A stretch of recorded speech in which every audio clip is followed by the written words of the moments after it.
दे दिया, उसी तरह ऊपर भी हमारा कर्म का दंड हम पूर्व जन्म का नहीं भोग सके तो उसने हमारे जन्म के साथ पत्तल में बांधकर अभी दे दिया।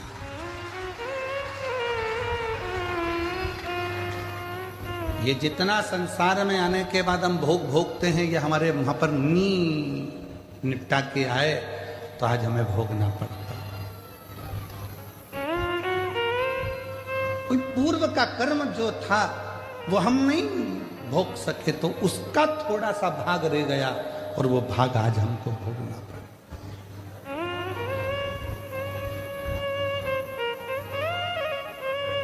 और कोई पिछले जन्म के अच्छे कर्म बाबा तेरा साथ मिला।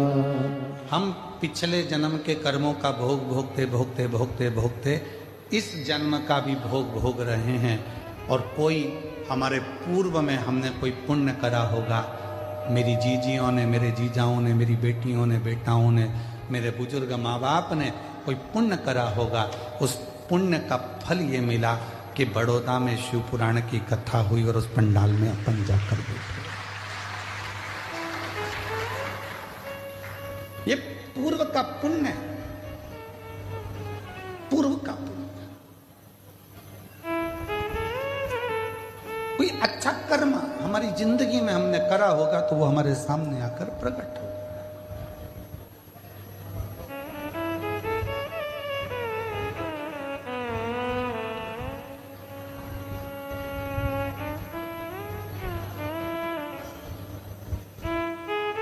किसी ने पूछा, गुरुजी बहू कौन से कर्म से मिलती है? हमने कहा गाय को रोटी खिलाने से। अच्छा, हाँ, पूर्व जन्म में गाय तुम्हारे दरवाजे पर आती थी, तुम्हारे दरवाजे पर खड़ी रहती थी रोटी के लिए, तुम रोटी लाकर देती थी, वो खा लेती थी। दूसरी बार फिर आती थी, तुम रोटी नहीं देती थी, घर के लोग कहते थे अभी तो दी थी, अभी तो दी थी, और उसको डंडा उठाकर चिल्लाकर भगा देते। बस वो ही गाय तेरे घर बहू बन के आई। सुबह की चाय दे देती है बहुत अच्छे से, दिन की मांग के दे, मांग के। अरे मम्मी अब भी तो पी थी तुमने, सबकी चाय बनाऊंगी तो क्या तुम्हारी भी बनाऊंगी? ये तो अब भी सर्विस से आए, नौकरी से आए, इनकी बनाऊं कि तुम्हारी बनाऊं? बस अगर उस समय पर रोटी 2 बार भी दे देती तो 2 बार चाय भी मिल जाती। 2 बार पूर्व कर्म, पिछला हिसाब बना।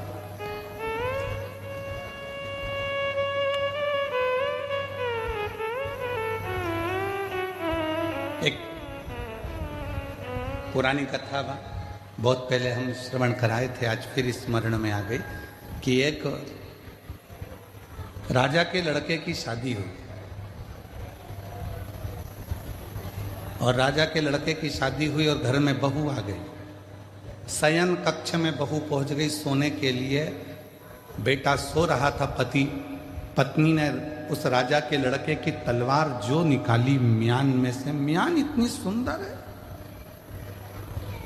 इतनी सुंदर म्यान, और म्यान में से जैसे उसने सोचा कि म्यान इतनी सुंदर है तो तलवार कितनी सुंदर होगी, जो तलवार निकाली और तलवार की चमक के कारण वो हाथ से छूट गई और राजा का बेटा जिससे उसकी शादी हुई थी वो मर गया। तलवार छूटते ही उसी के ऊपर गिरी और उसका गला कट गया, वो मर गया। उस बहू ने विचार करा कि मुझे मृत्यु दंड मिलेगा, राजा का इकलौता लड़का है। उसने उस राजा के लड़के को खींचा, तुलसी के क्यारे के पीछे ले जाकर उसको पटका और कक्ष में चली गई। सवेरे सवेरे मंदिर में पंडित जी पूजन करने आए और वो चिल्ला चिल्ला कर आवाज लगाने लगी, हाय मेरे पति को मार दिया इस पंडित ने, ये पंडित ने मेरे पति को मार दिया। चिल्ला चिल्ला कर आवाज लगा। राजा के दूत आ गए, पंडित जी को पकड़ कर ले गए, अंतिम संस्कार किया बेटे का। अब दंड देने की बारी आई। राजा ने कहा कि अब इसको दंड सुनाना है, पर इस पंडित ने, इस ब्राह्मण ने मेरे घर के मंदिर की बहुत सेवा करी, इसने मेरे बेटे को क्यों मारा वो पता नहीं। पंडित जी हाथ जोड़कर बोले, महाराज मैंने आपके बेटे को नहीं मारा, मैं सत्य बोल रहा हूं, मेरी बात पर विश्वास तो करो। कोई नहीं सुना। आखिरी में राजा ने सोचा कि पंडित को मृत्यु दंड नहीं देंगे। जिस हाथ से पंडित ने मेरे बेटे को मारा है उसका हाथ काट दिया जाए। उसका हाथ काट दिया, एक हाथ का रह गया। अब पंडित जी ने मन में सोचा कि मैंने कौन सा पाप करा था ऐसा। गुरु के पास जाऊंगा, अपने गुरुजी से पूछूंगा कि मैंने पाप कौन सा करा।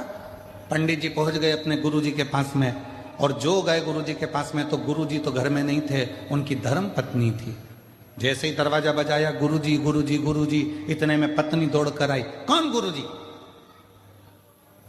ना जाने कहां से आ जाते हैं चिल्लाने के लिए। मेरे गुरुजी यहीं रहते थे।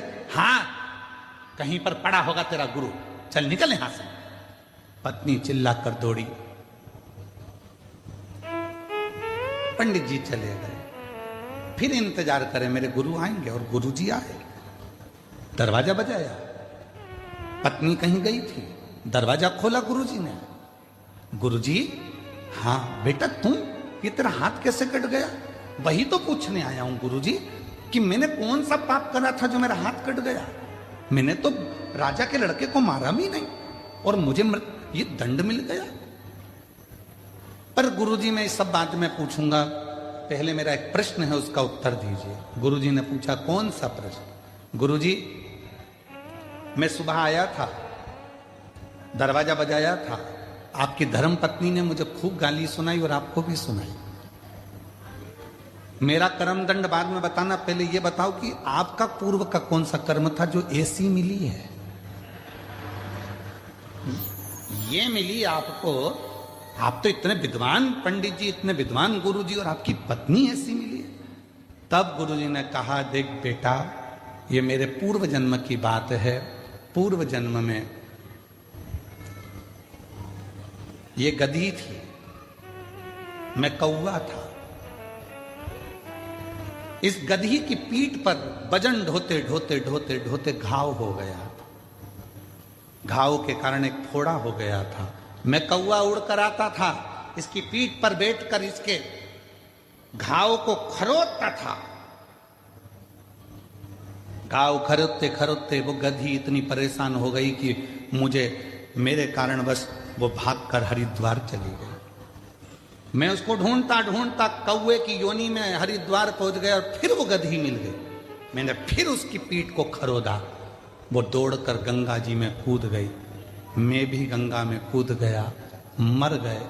मरे तो मैं इसका पति बना और ये मेरी पत्नी बनी। उस समय पर मैं अपनी चोंच से इसको खरोदता था, अब ये अपनी चोंच से मुझे खरोदेगा। अभी अपनी चोंच से मुझे खरोद रही। गुरुजी, ये तो मैंने सुना, पर मेरा हाथ क्यों कटा? मैंने कौन सा कर्म करा? तो कहा, पूर्व समय में तुम एक संत थे, बैठे थे, तुमने नियम लिया था कि मैं सत्य बोलूंगा और सत्य के सिवा कुछ नहीं बोलूंगा। सत्य बोलने का नियम लेकर तुम बैठ गए।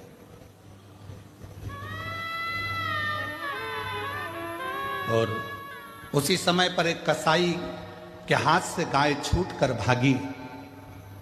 छूटकर भागी।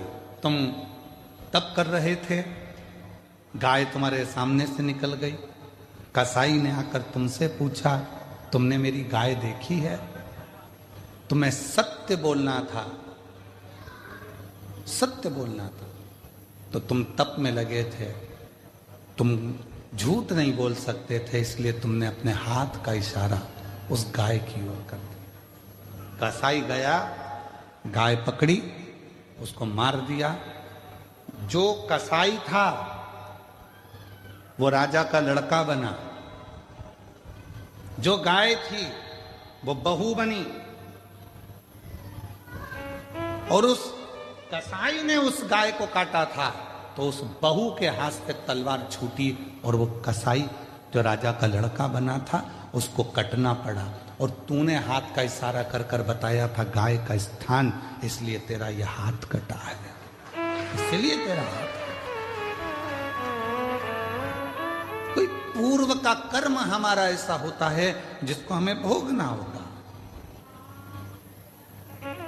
कई लोग कह देते हैं हम मंदिर जाते हैं इसके बाद भी हमें दुख पीछा नहीं छोड़ता, हम भगवान का भजन करते हैं फिर भी दुख पीछा नहीं छोड़ता। हमारा पूर्व का हम जो कर कर आए हैं वो तो हम जो वहां पर भोजन नहीं कर पाए तो पत्तल बांध कर लाए हैं वो तो खाना पड़ेगा।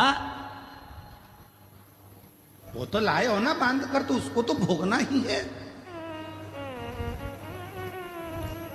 कर्म श्रेष्ठ होते चले जाता। महाराज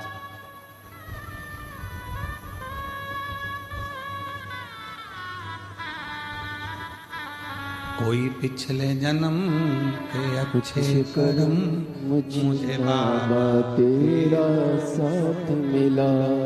कोई पिछले जन्म के अच्छे कर्म मुझे बाबा तेरा साथ मिला।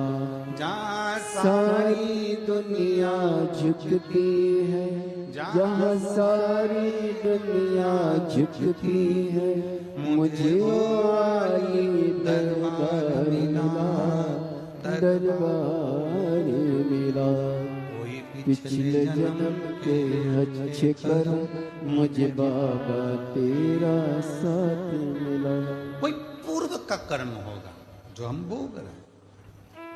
इसीलिए शिव महापुराण की कथा कहती है अपने बच्चों को मंदिर जाने की आदत डालो, अपने बच्चों को एक लोटा जल ले जाकर शिव मंदिर में भेजो, अपने घर के एक एक बच्चे को शिवालय तक भेजने का प्रयास करो। क्यों? हम तो खैर वो नहीं पहनते जो तुम लोग ये शर्ट पहनते हो बटन वाली, हम नहीं पहनते हैं। हम तो ये बांधने वाली पहनते हैं, ढीली हो जाए तो कस लो। अब तुम्हारी तो जो फिटिंग है वैसी की वैसी पहन लो, भले ढीला ढिल्ला हो। पर जितने लोग भी वो कमीज पहनते हैं, वो शर्ट पहनते हैं, वो बटन वाली शर्ट पहनते हैं, उनको मालूम है अगर एक बटन ऊपर की ही गड़बड़ हो गई तो नीचे तक सारी बटन बोलो बोलो जम के गड़बड़ रहेगी। एक बटन अगर सही लग गई तो जितनी भी बटन है वो सब सही हो जाएगी। एक बटन अगर आड़ी टेढ़ी हो गई तो सारी बटन आड़ी टेढ़ी हो गई। उसी तरह यदि बचपन आड़ा टेढ़ा हो गया तो जवानी अधेड़ी और बुढ़ापा भी आड़ा टेढ़ा हो गया। बटन पहले नंबर की अगर सही है तो बाकी की बटन भी सब सही है, सब सही।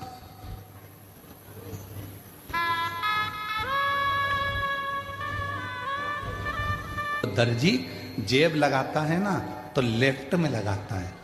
कहाँ लगाता है? लेफ्ट, उल्टी साइड, क्योंकि उसको मालूम है हार्ट इधर ही है, दिल इधर ही है। उसने जेब क्यों लगाई? किसी दर्जी से पूछना कि ये जेब क्यों लगाई तूने? तो कहा पैसा रखना है तो नीचे की जेब में रखना, मोबाइल रखना है तो नीचे की जेब में रखना, और अगर कभी जिंदगी में भगवान का प्रसाद मिल जाए, बेलपत्र मिल जाए तो दिल के पास रखना, हार्ट के पास, दिल के पास।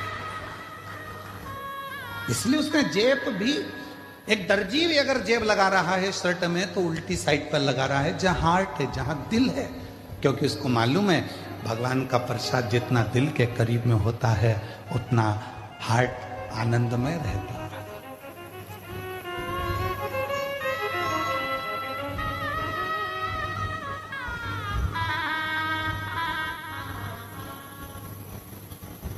पर दुनिया के लोग ना जाने क्या आज के समय में लोगों को हो गया, परेशानी अपने माथे पर लेते जाते हैं।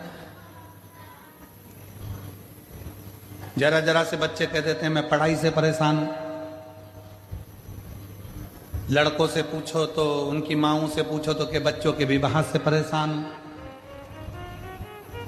पति से पूछो तो कि पत्नी से परेशान हूं। पत्नी से पूछो तो ये बेहरू से परेशान हूं। पति से माँ से पूछो तो के बच्चों से परेशानी।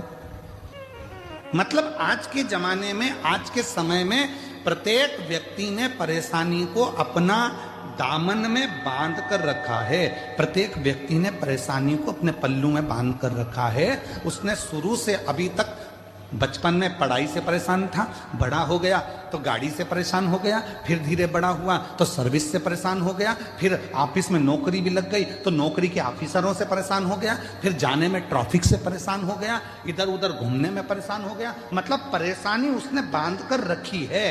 तो ये परेशानी मिटेगी कैसे? उसको मिटाने का कोई दूसरा साधन नहीं है। आप खुश रहना प्रारंभ कर दो, प्रसन्न रहना प्रारंभ कर दो, और ये मन में मान लो जो शिव करेगा वो सब अच्छा करेगा, तो परेशानी अपने आप मिटती चली जाएगी। आपने बना के क्या रखा है? मैं इस बच्चे से इतनी परेशान हो गई गुरुजी, बिल्कुल नहीं सुनता, बिल्कुल नहीं सुनता। परेशान हो गई, अभी से बच्चों से परेशान हो गई। मतलब परेशानी को तुमने अपने अंदर बांध कर रखा, परेशानी को तुमने पकड़ कर रखा।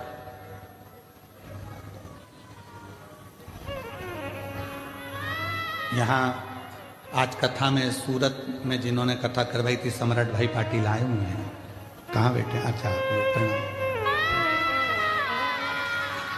पहली कथा जो सूरत में कराई थी आपने, बड़ी सुंदर कथा कराई। एक बार जोरदार ताली बजाकर आपको बहुत बहुत साधुवाद। विराज, जब हम इनके यहाँ ठहरे थे तो सम्राट भाई बोले कि गुरुजी इतनी भीड़ सूरत में आ गई है, बड़ा सोचना पड़ रहा है। हमने कहा बिल्कुल मत सोचो और ना परेशान हो, ना तुमने बुलाया है ना तुम बुला सकते हो। ये तो उसका डमरू बजता है तो कोई चल कर आता है।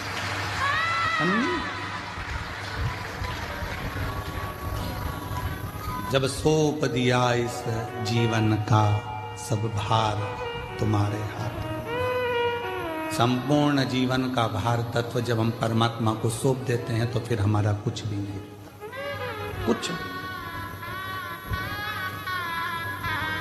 और मेरी जीजियों, फिर निवेदन है, तुम बेटी को अपनी बेटी मानते हो, तुम बेटे को अपना बेटा मानते हो, बिल्कुल मत मानो। शंकर जी के मंदिर में तुम्हारे बेटे की शादी नहीं हो रही, तुम्हारी बेटी की शादी नहीं हो रही, अशोक सुंदरी वाली जगह पर जाकर हाथ रखकर 7 बिंदी लाल चंदन की लगाकर हाथ रखकर कह दो कि ये मेरा बेटा, इसका नाम ये है, इसका ये गोत्र है, ये मेरी बेटी, इसका नाम ये है, इसका ये गोत्र है, ये तेरी औलाद है, मैं शादी नहीं करूंगी, तुझे करना है, तुझे संभालना है, फिर वो संभालेगा। उसका प्रमाण, ये शिव महापुराण का एक पत्र आया है, उसका प्रमाण देखिए। पत्र में, एक पत्र में लिखा है